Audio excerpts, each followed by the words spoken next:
పల్నాడు జిల్లా కోటప్పకొండకు deputy CM Pawan Kalyan వెళ్లారు. త్రికోటేశ్వర్ని దర్శించుకుని ప్రత్యేక పూజలు చేశారు. ఇక 5 కోట్లతో నిర్మించిన కొత్తపాలెం టు కోటప్పకొండ రహదారిని పవన్ ప్రారంభించనున్నారు.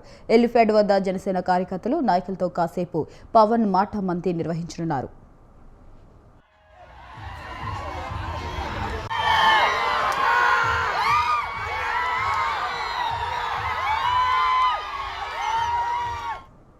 పల్నాడు జిల్లా కోటప్పకొండకు డిప్యూటీ సీఎం పవన్ కళ్యాణ్ వెళ్లారు.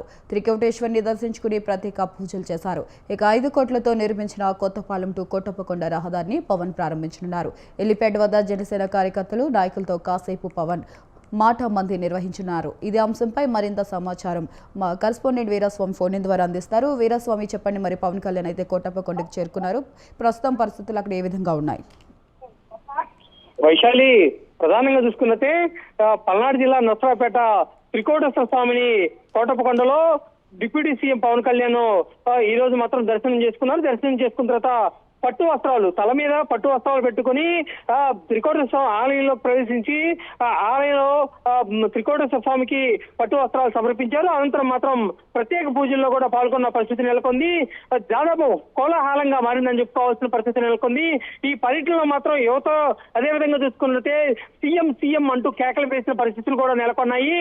అనంతరం మాత్రం దాదాపు అక్కడున్న కూటమి నేతలతో కూడా కొద్దిసేపటి కూడా మాట మంతి నిర్వహించారు. దీంతో పాటు చూసుకున్నట్టు మాత్రం పర్యటనలో మాత్రం బీజేపీగా కనిపించిన పరిస్థితి నెలకొంది.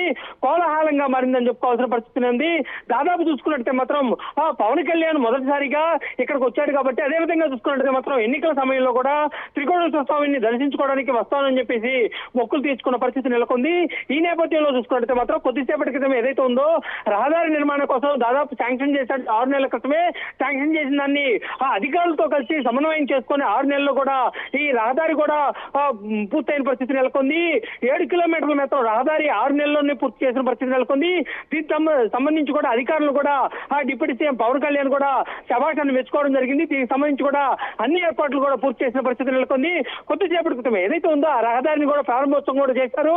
దీనికి సంబంధించి కూడా అధికారులు కూడా అక్కడికి వచ్చిన తర్వాత ఉదయం ఘనస్వాగతం పలికారు కాబట్టి వారిని కూడా ఒక్కొక్కరిని పిలిచి కూడా మర్యాద పూర్వకంగా చూసుకున్నట్టు మాత్రం అభినందించిన పరిస్థితి నెలకొంది. దీంతో వారు చూసుకున్నట్టు మాత్రం కూటమి నేతల్లో భాగస్వామ్యం ఉంది. స్థానిక ఎమ్మెల్యే చంద్రబాబు అరవింద్ బాబు కానీ, అదేవిధంగా చూసుకున్నట్టు మాత్రం బీజేపీ నేతలు కూడా అతనితో కూడా కాసేపు ముచ్చటించిన పరిస్థితి నెలకొంది.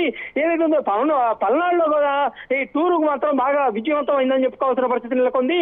అదేవిధంగా చూసుకున్నట్టు మాత్రం మరోసారి తప్పనిసరిగా త్రికోటేశ్వర స్వామిని వచ్చి దర్శించుకుంటారని అక్కడ ఉన్న నేతలతో కూడా ఆయన సంభాషించారు. దీంతో పాటు చూసుకున్నట్టు మాత్రం మరోసారి వస్తానని చెప్పడంతో నేతలు కూడా మీరు ఎప్పుడైనా రావచ్చును, మహా శివరాత్రి సందర్భంగా ఇక్కడ భారీ కోలాహలంగా జరుగుతుంది, భారీగా ఏర్పాట్లు కూడా చేస్తున్నాం అని చెప్పేసి కొంతమంది నేతలు కూడా డిప్యూటీ సీఎం పవన్ కళ్యాణ్ తో చెప్పడం జరిగింది. తప్పనిసరిగా మీరు మహాశివరాత్రి రోజున దర్శించుకోవడానికి ఇక్కడ రావాలని చెప్పి కోరడం జరిగింది. తప్పనిసరిగా అని చెప్పేసి వాళ్ళకి మాత్రం ఏదైతే ఉందో పవన్ కళ్యాణ్ చెప్పడం జరిగింది. వీటన్నింటినీ కూలక్షేమంగా చూసుకుంటే మాత్రం పవన్ కళ్యాణ్ టూర్ మాత్రం బీజేపీ గడిపినా కానీ కోలాహలంగా మారిన కానీ సక్సెస్ అయిందని చెప్పుకోవాల్సిన పరిస్థితి నెలకొంది. Vaishali, right. Thank you Veeraswamy. Thanks for the updates.